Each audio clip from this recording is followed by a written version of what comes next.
welcome back to Gen X versus Gen Z podcast.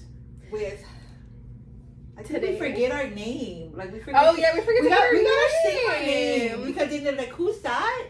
For the new people, right? Yeah, I'm just gonna say Bree with Bree and Mary. Yeah, so we forget like introduce because we just assume you guys know us. But you guys totally know us. Like, back to the intro. Yeah. Okay. So today we're gonna be talking about how to let go of a toxic relationship. That is the hardest. From our past relationship. Not like recent or current. Yeah. Or anything like that. Yeah, of course not. No. So we're like totally beyond that. So toxic relationships. I think what is a toxic relationship?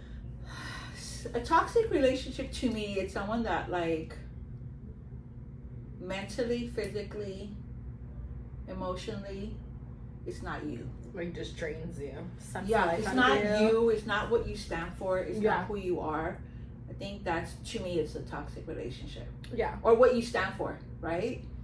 So so I think it's the same thing. I think a toxic relationship is someone that drains the life out of you in too many ways, doesn't allow you time for yourself, tracking you. Where are you? What are you doing? Why are you doing this? Where are you going? Why Share are you your location.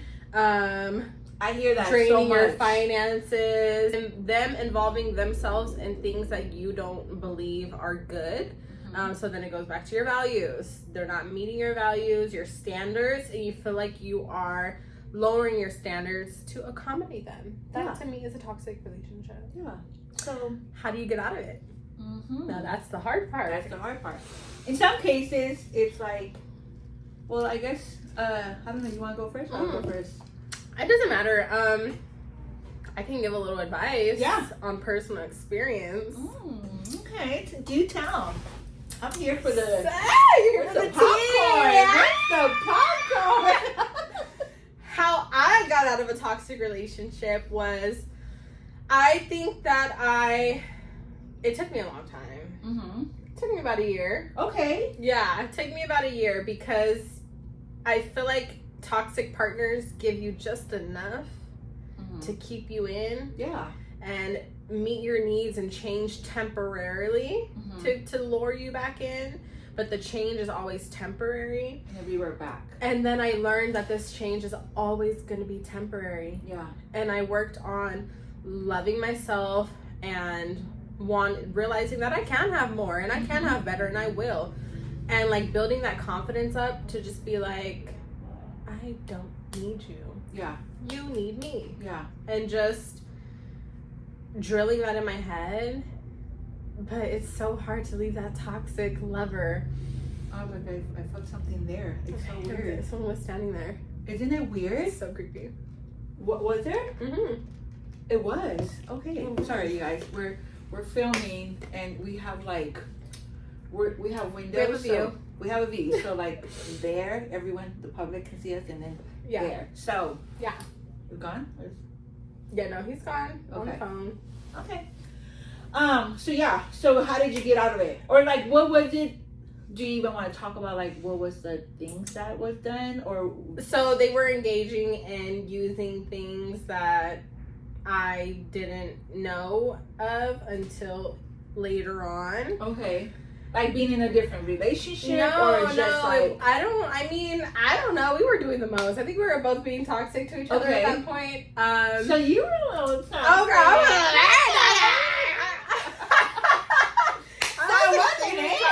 I am also the toxic relationship that they need to get out of, okay?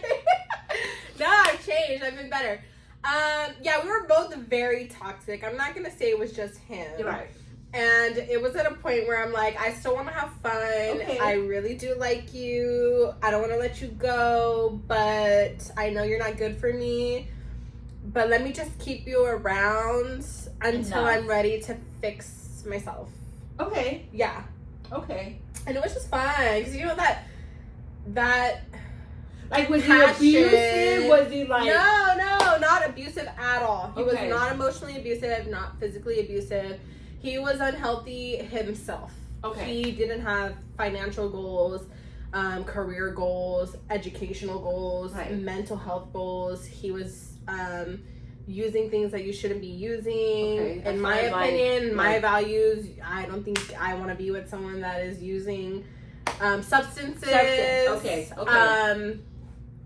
And I didn't know all that. I didn't know all that until it was later on. Okay. But it was so hard to let that go. I think I needed to realize that he was my karma. Was it the lifestyle that you liked, or was it just the I loved don't him care? as a person. Okay. I really adored him as a person. I was like, you can do better.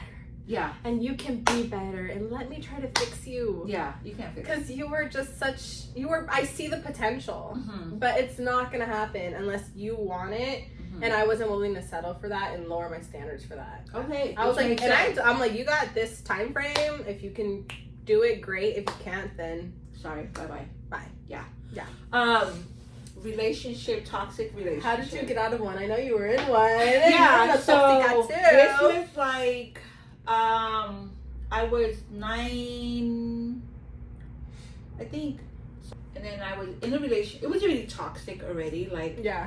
I don't even want to know how I met him was through a friend, but it gets deeper than that. It was But being your anyways, friend. we ended up hooking up. We were he was abusive, like very abusive, Mm-hmm. mentally and physically. Mm.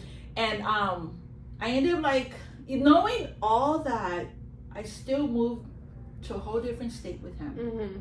Like thinking, oh, I'm gonna change. Like if we go here, I'm gonna change, and it only got worse. Of course. Yeah. Like it only got worse until like like that relationship was so abusive that like, you know, pull a gun on you, like, you know, like what is it called when they like put a bullet in? Oh my God, Russian roulette. Like it was to that, and that's when I told you like your mom popped out of nowhere. Yeah. That was a crazy story itself. Like yeah. we're arguing and he like gets the gun. And My he mama puts was the- about it. Like, but she didn't even know. That was the She's crazy. so ding dong. Like, she was just like, "Hi, I can't pick her up," and that was that. So I should have known then. Yeah. It was like red flag. Yeah. But I still went back with him, Mm-hmm. and then that's when we moved to Texas. Oh, I just told him. It's okay now. I mean, I am gonna say what I am. Okay, Yeah. So open book here. Yeah. So then we moved to Texas. We stayed with his family. Mm-hmm. And his sister saw how abusive he was to me. Mm-hmm. That she said, if you don't leave, I will. You're packing your stuff. You gotta leave. Mm. Like while he was at work, she packed. She goes, I love you so much. Yeah. Like, She's like, I'm sorry. I'm This sorry. is not an option. It's not. So you had an angel I did. that pulled you out. I did. But how did you not go back? So I left Texas to Mhm. LA, and I came back, and he tried to follow me. Mm-hmm. And it was more like I started getting busier with life because Yeah. he wasn't there, you know, Mhm, like mhm. in state. Mm-hmm. So we would conversate, Mhm. but I was like now outside of him. Mhm. So it was easier because I moved out of state, like I was forced to move to a different state, Mm-hmm. and he couldn't just get up. He came back. Oh, but he But then- couldn't get up and just move at any time. Yeah. Okay. And he came back and stayed with like friends, and at that point he really got on drugs, and I was like, yeah. I want no part of. So it was easier. Yeah, because life aligned to keep you away from Yeah, him. but in the midst, it was like But what made you not settle for that again in another relationship? What lessons did you learn and take with you?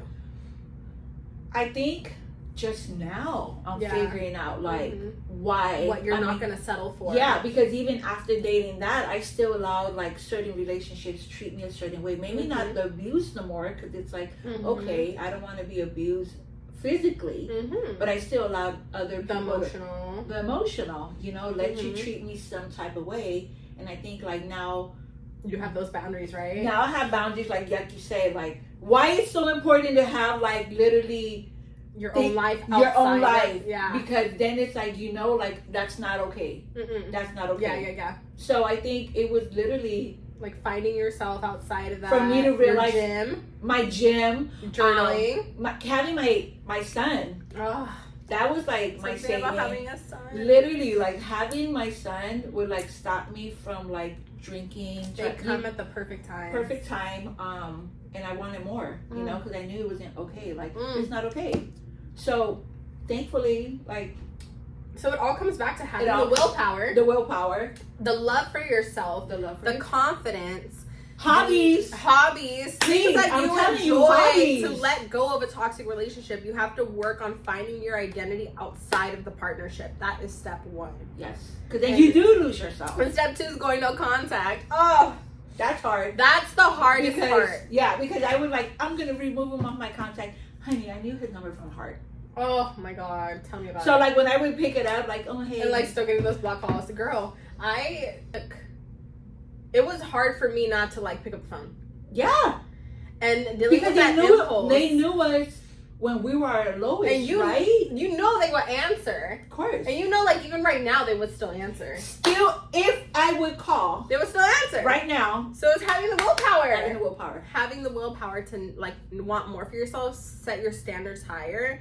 And realize you're above that. And I don't want to go back into those toxic patterns. I do believe in cycles within the universe. It continues to happen over and over and over until you break it. Yeah. And realizing that some people are your lessons in life and your karma to move past that stage. And if you don't break it right then and there, it's going to keep happening. So what would you advise a Gen Z that is in a toxic relationship? Oof. How to if she, like, for example, like she says, oh my God, like, I just don't know how to get out of it. Like, I know a few people in this position right now. I don't know how to get out of it. I need him financially. How would you? Well, then it goes back to like the first step is creating your identity outside of the relationship. Okay. You need to find yourself and create your own identity outside of that person. Outside of that household, which you could start off by like if they're not working, start looking for a job. Okay. If they are not doing anything outside of catering to their partner in their household, start with scheduling one thing a week for yourself. Okay. You can go and you can sit at a park for 30 free minutes. You don't need money for that. You don't need to like do a lot. It's just starting to get into that routine of like, I'm going to do one thing for myself this week. And I'm going to get a job if I don't have a job. Yeah. And I'm going to probably go back to school if I haven't been to school. Yeah. And just starting there, I feel like that's like the first step. Yeah. And then you'll start meeting other people and realizing there's more to what you're in. Yeah. And so I think that's really what the takeaway is from that, perfect. Right? Yeah. So feedback, guys. Yeah, feedback. And again, like, put some comments. Like, give us some ideas. Let us know, like, what you think. If you don't like our opinions. Or you like it. I don't care. Good or bad. We love it. We're here for it. So, see you next time, guys. Bye. That one was fun.